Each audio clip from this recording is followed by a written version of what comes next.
Les bactéries lactiques sont utilisées essentiellement pour réaliser la seconde fermentation, celle qui suit la fermentation alcoolique, c'est la fermentation malolactique, donc transformation d'acide malique en acide lactique. Elles ont aussi un rôle très important sur le profil sensoriel des vins. Elles impactent, tout comme les levures, les résultats organoleptiques qu'on va rencontrer sur le produit fini. Et puis elles ont un troisième rôle qui, celui-là, est peut-être un peu moins connu, qui est un rôle de protection contre les contaminations, soit par d'autres bactéries qui vont amener des déviations sensorielles, soit par des levures comme les Brettanomyces.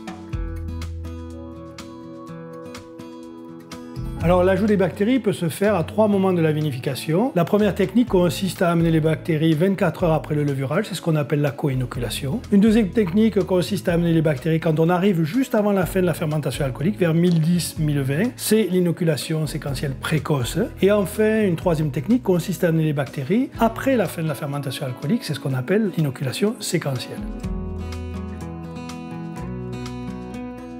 Nous avons deux types de bactéries. Des bactéries d'abord à ensemencement direct, à l'intérieur duquel nous avons deux groupes. Un groupe de bactéries qui sont des bactéries lyophilisées, où nous retrouvons Héliocin, qui se conserve au congélateur pendant plus de 3 ans, à moins 18 degrés. Un deuxième groupe de bactéries, où nous avons la bactérie IC alto, qui se conserve, elle, au surgélateur à moins 45 degrés. Ensuite, nous avons un groupe de bactéries à réacclimatation, c'est-à-dire qui nécessite la préparation d'un levain de 6 à 12 heures quand on a des niveaux d'acide malique qui sont faibles, inférieurs en général à 1,2 g par litre, ou alors de 24 heures quand on a des quantités d'acide malique dans le vin qui sont plus importantes. Ces bactéries-là aussi, qui sont de la technologie dite One Step, se conservent dans des congélateurs à moins 18 degrés.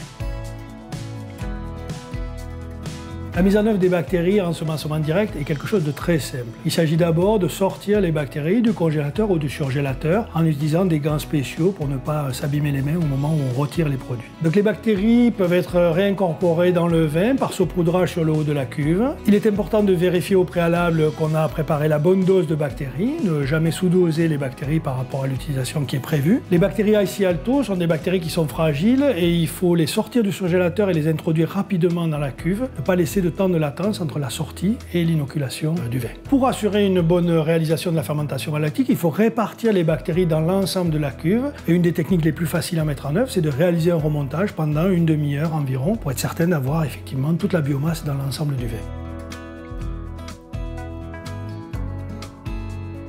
Le kit Hélios Alto contient 2 éléments, une bactérie d'un côté et un sachet d'activateur qui permet de préparer la réacclimatation. Préparer les bactéries à la réacclimatation est quelque chose de relativement simple. On prend à peu près 2,5 litres d'eau à température ambiante du robinet pour un kit de 25 hectos. On y rajoute l'activateur, puis ensuite on rajoute la bactérie. On attend une vingtaine de minutes et on rajoute à ce mélange-là 2,5 litres de vin, ce qui fait un total de 5 litres, qu'on va ensuite laisser à température de laboratoire, soit 6 à 12 heures si on est sur des concentration d'acide malique du vin à ensemencer inférieure à 1,2 g par litre, soit 24 heures si on est sur des concentrations supérieures. Au bout de ce temps de réacclimatation de la bactérie, on la réintroduit dans le vin exactement comme pour les bactéries lyophilisées.